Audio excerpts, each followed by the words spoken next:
Olá para você que acompanha Notícias Agrícolas, eu sou Virgínia Alves, nós estamos de volta nessa quarta-feira, dia 24 de agosto de 2022, mais um dia, de alta bastante significativa para o mercado de café lá na Bolsa em Nova York. A gente precisa entender o que está acontecendo porque o produtor continua vendo, então, esse mercado com uma volatilidade bastante intensa e ao que me parece que a gente tem observado por aqui no Notícias Agrícolas, o produtor ele continua cauteloso, poucos negócios são fechados, seja em questão de travas e também no mercado físico. Mas para a gente entender o que está acontecendo, nós convidamos aqui hoje para falar com a gente, o Eberson, ele fala com a gente em nome da Minasul. Seja muito bem-vindo, meu caro, mais uma vez. É um prazer tê-lo aqui conosco. Obrigado, Virgínia. O prazer é meu. Obrigado pelo convite. É um prazer sempre estar com vocês. Eberson, vamos tentar entender o que está acontecendo nessa semana, então, para o mercado de café, subindo forte, encerrou hoje aí com um pouco mais de 1.000 pontos de alta, pelo que você me disse antes da gente entrar ao vivo. O que tem por trás de tudo isso? Qual é o cenário que a gente tem em Nova York hoje, meu caro? Virgínia, eu quero dividir essa questão em três partes, né? A primeira parte é uma parte mais técnica. A gente está com os preços em Nova York acima de 2 por libra já tem praticamente um ano. Se a gente olhar maio desse ano, o mercado tentou vir abaixo dos 200. Depois, em julho, novamente, ele tentou quebrar 200 por libra. Na semana passada, ele tentou quebrar o suporte de 2,10 e não conseguiu ficar abaixo. E isso impulsionou os fundos a refazer a posição comprada que até então ele havia reduzido. Então, essa é a parte técnica, é uma parte comum não só no café, mas em todas as commodities, e isso impulsionou as cotações do café para esse fechamento de hoje de 2,40 por libra. Uma segunda parte, um pouco mais do lado do fundamental, nós tivemos uma florada agora, nos últimos 15 dias, em algumas regiões. A gente acredita que a grande florada ainda está por vir. Essa florada aconteceu num período em que o solo está muito seco, existe um déficit hídrico grande, e nós não temos previsão de chuva. A última chuva que a gente teve foi essa de 15 dias atrás, em torno de 20 milímetros, e algumas palestras que a gente tem participado, nós vamos ter um final de agosto e um setembro com chuvas bem abaixo da média. Então, tudo isso chama a atenção do mercado. E uma terceira parte é esse momento que nós estamos vivendo, esse momento atual do café. Tanto que, se a gente olhar na Bolsa, o primeiro vencimento, que é o dezembro, ele fechou com 1.170 pontos de alta. Porém, o dezembro 23, ele fechou com apenas 580 pontos de alta. Então, o momento atual, que a gente sempre tem comentado de uma possível quebra, essa quebra ela vem se efetivando, né? Então, a colheita, que hoje na nossa área de ação está entre 80% e 85% retirado das árvores, na hora de beneficiar, o rendimento tem ficado muito aquém do que todos nós esperávamos.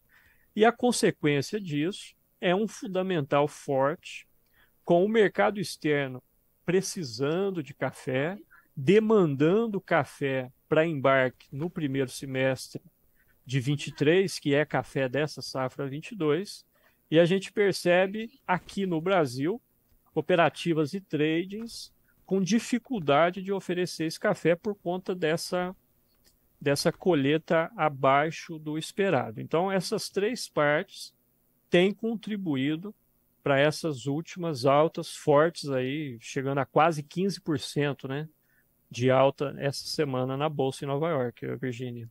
E Eberson, eu quero falar com você um pouquinho sobre essas três etapas que você trouxe aqui pra gente. Esse valor de 2,40 lá em Nova York, ele é um nível técnico importante para o mercado? O que a gente precisa avaliar quando a gente fala num contrato a 2,40? Sim, tecnicamente, esse nível de 2,40 é uma resistência forte. Se ele quebrar e ficar um pouquinho acima, ele pode buscar 2,55 e depois disso 2,63, que é um nível que o mercado já chegou um tempo atrás. Então é um nível que, ao mesmo tempo que para nós é interessante por conta de fixações, etc., para quem está lá fora é um nível que o pessoal entende que pode impactar um pouquinho mais do lado do consumo, etc., né? Então, tecnicamente, é um número que a gente tem que ficar de olho. Motivos fundamentais no Brasil para a Bolsa ir acima, nós temos. Agora, o mercado ele não é feito só de Brasil, né? Então, tem coisas maiores, que é inflação, taxas de juros, os fundos que operam as bolsas de commodities, né? Vai depender muito do que eles estão olhando em relação a taxas, proteção contra inflação, risco de cada país. Tudo isso interfere e tudo isso compõe aqui o nível técnico da Bolsa em Nova York. E Emerson, esse valor de 2,40 sendo interessante aqui para o Brasil, mas no momento como esse, como é que ficam as negociações? O produtor, pelo menos as travas, ele tem feito ou o momento continua sendo de um produtor mais cauteloso para tentar entender primeiro o tamanho, o rendimento dessa safra que ele está terminando de colher e depois retomada das chuvas que a gente já está falando para 2023? Como é que está funcionando o operacional do produtor nesse momento? Ele está cauteloso, Virgínia. Ele está cauteloso por vários motivos. Primeiro, que ele já tem algumas posições colocadas, né? Ele já travou um pouco de café no passado, a preços menores. E, do outro lado, ele tem um custo de produção alto, por conta da própria produtividade 22, que foi abaixo, então o custo sobe. Além disso, os insumos subiram, etc., né? E o produtor, ele também tem os números de fevereiro desse ano, por exemplo, em que a Bolsa chegou nesses níveis de 2,40, 2,45, porém com um câmbio de 5,70. Então, lá em fevereiro, ele teve preços futuros entre 1.550 a 1.600 reais. Hoje ele tem em Nova York a 2,40, porém um câmbio de 5,10, 5,12, nesse momento 5,11. Por isso ele tem preços em reais abaixo do que ele já teve, né? E além de tudo isso, essa cautela do produtor é importante, não só para ele, mas para toda a cadeia, né, de café do mundo. Por quê? Por conta do clima, que a gente está vendo o clima, alguns países excesso de chuva, outros calor excessivo, e aqui no Brasil a gente já tem enfrentado problemas, dificuldades com o clima já tem uns 3 anos, né? E então tudo isso compõe essa cautela do produtor que, a nosso ver aqui, é muito importante e oportuna nesse momento. E Emerson, e quando você fala que a gente não está fechando esses negócios para o primeiro semestre do ano que vem, né? O quanto que isso é preocupante para o setor, enquanto quem é que vai atender essa demanda internacional, considerando que as demais origens produtoras passam pelos mesmos problemas climáticos, né? Todo mundo com quebra de produção, enfim, um cenário muito apertado para a oferta. Como é que deve ficar isso se o Brasil não conseguir, de fato, corresponder por essa demanda internacional? Virgínia, a quebra é acentuada, porém a gente não acredita em falta de café. O nosso café de cada dia nós vamos ter. O que vai afetar é o preço, ou Nova York que sobe, ou o diferencial brasileiro em relação à Bolsa, que vai ficando cada dia mais caro perante a Bolsa, né? Então, o que vai acontecer é o seguinte: o café ele vai ter que ser vendido mais caro. Então, quando o importador vem procurar esse café no Brasil, nos atuais preços ele não encontra. Mas à medida que vai subindo na bolsa ou o diferencial vai ficando positivo, esse café vai aparecendo. Então, sem café nós não vamos ficar. O que acontece hoje é que aquela oferta que em anos anteriores a gente tinha, hoje ela está restrita por conta dessa originação que está mais limitada, né?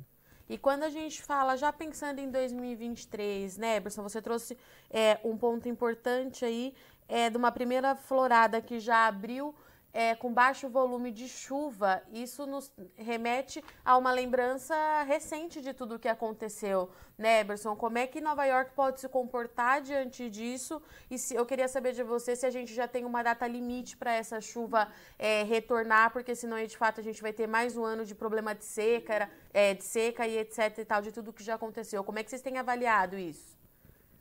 Segundo nossos técnicos, existe um déficit hídrico. Alguns acreditam que já é até um pouco mais grave, intenso, em relação ao ano anterior. Na nossa área de ação, a gente teve aí entre 20 e 25 milímetros de chuva que consegue segurar essa florada até meados de setembro, vamos dizer assim. Então, não é fácil calcular, né? Fazer um cálculo para ver quanto isso é benéfico ou prejudicial em relação à safra 23. Acontece que o produtor, como você disse, ele lembra do que já passou em 20, 21, né? E aí ele fica cauteloso. Existe um ponto que a gente não consegue calcular, e eu também não tenho números técnicos em mãos, que é o seguinte: com Nova York a 2,40, como fica o consumo mundial de café? Nova York a 2,60, como fica o consumo mundial de café? Porque é esse ponto, consumo, que vai determinar o nível até onde a bolsa vai. E aqui para nós ainda tem a interferência do câmbio, né? Eu acredito que com café aí acima de 1.500, produtores vão voltar a participar para 23, claro, lembrando, dependendo muito do clima, né? Então, daqui para frente, as nossas atenções para tentar entender esse mercado voltam a ser climáticas, Eberson. É isso, a gente precisa focar nisso. E é claro que no longo prazo, como é que vai se comportar o consumo diante de tudo isso? Porque se o preço sobe, ele vai subir para o consumidor final também, né, Eberson? Com certeza. E no final das contas, o que predomina é oferta e demanda, né? E é sempre bom a gente dividir em duas etapas, assim como a bolsa está dividida, né, spread negativos e tal, a gente sempre tem que lembrar que a gente vive um momento da safra 22 e um que vai ser a safra 23, que depende do clima. 22 não depende mais de clima, mas a 23 depende totalmente do clima, florada e etc. Então, nós vamos ter que estar atento a esses dois pontos, não esquecendo de olhar o consumo, porque é ele quem vai ditar aí o limite para os preços. E diante de tudo isso, orientação para o produtor continua sendo então de bastante cautela, Eberson? É o melhor a se fazer que o produtor pode diante de tanta incerteza aí para o ano que vem? Cautela é sempre bem-vindo, né? Isso não machuca ninguém ter cautela ao ponto que, se for muito agressivo, ele pode ter algumas dificuldades. É interessante ele ter sempre em mãos o custo de produção, que 22 é um custo que ele está tendo. Para 23, se a safra for melhor, ele deve ter um custo um pouco menor em função da produtividade. Então ele tem que ter isso em mãos, ter consciência ali do que ele está fazendo, né?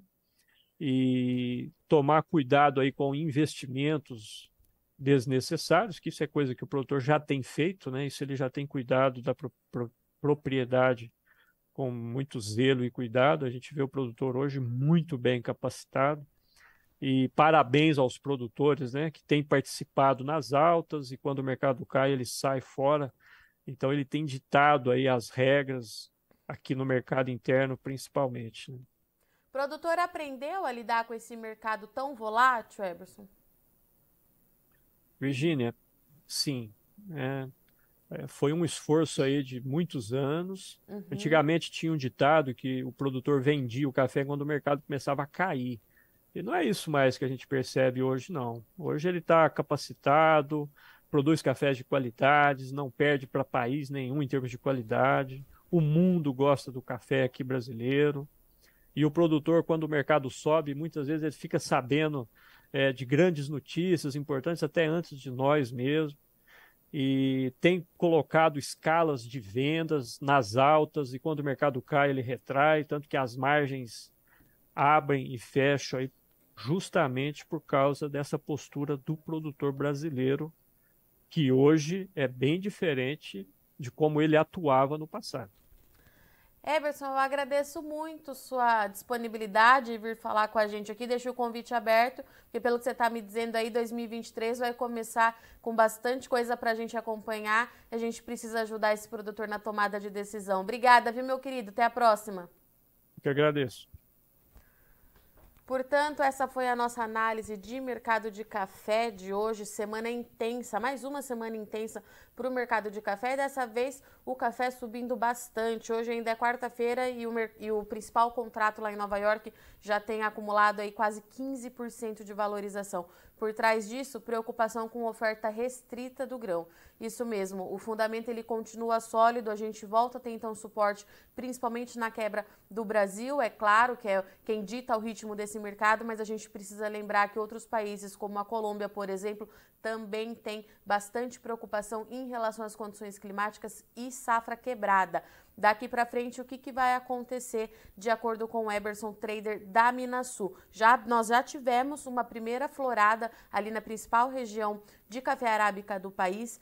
É uma florada que aconteceu há uns 20 dias, depois daquela chuva que nós relatamos aqui no Notícias Agrícolas. Essa florada ela aconteceu com o solo muito seco e essa chuva precisa chegar de fato agora para que os impactos sejam os menores possíveis, né? De acordo com o Eberson, o déficit hídrico ele já é expressivo, a situação já é de alerta de novo para tempo muito seco e solo muito seco também. Então 2023, até agora sendo apontada como uma recuperação, vai começar de fato aí em alerta para tempo muito seco, altas temperaturas e na expectativa de uma florada que vingue nas próximas semanas, né? Ele disse que aqui pra gente que aquela grande florada que deve ditar de fato a safra do ano que vem, ela ainda não aconteceu, mas a chuva ela é aguardada e precisa vir com consistência para que o produtor não enfrente de novo problemas tão severos relacionados ao clima. Paralela a tudo isso, a gente tem uma safra de 2022 sendo finalizada. Nas áreas de atuação da Minasul, mais de 80% da safra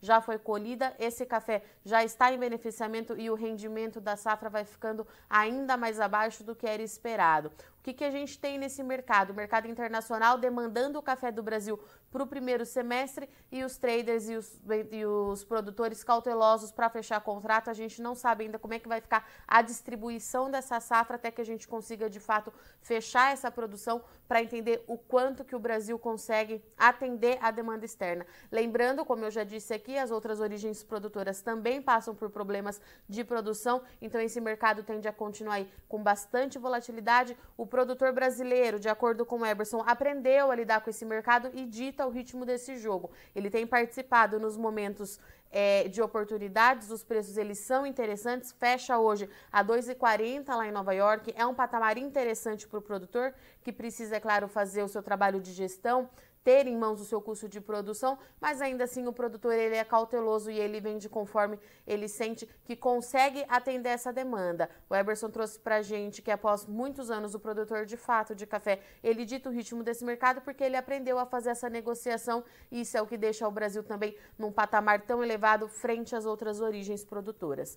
Então, nós temos aí uma safra de 2022 se consolidando com quebra, 2023 já batendo na nossa porta, a gente tem bastante coisa para acompanhar e, de novo, é claro, as condições climáticas e principalmente a chuva deve continuar ditando o ritmo desse mercado. Nós continuamos aqui no Notícias Agrícolas procurando as melhores informações para você continuar sendo o cafeicultor mais bem informado do mundo. Eu agradeço muito sua audiência e companhia, mas não sai daí que já já a gente está de volta. Se inscreva em nossas mídias sociais. No Facebook, Notícias Agrícolas. No Instagram, @Notícias Agrícolas. E em nosso Twitter, @Norteagri. E para não perder nenhum vídeo, não se esqueça de nos acompanhar no YouTube e na Twitch. Notícias Agrícolas Oficial.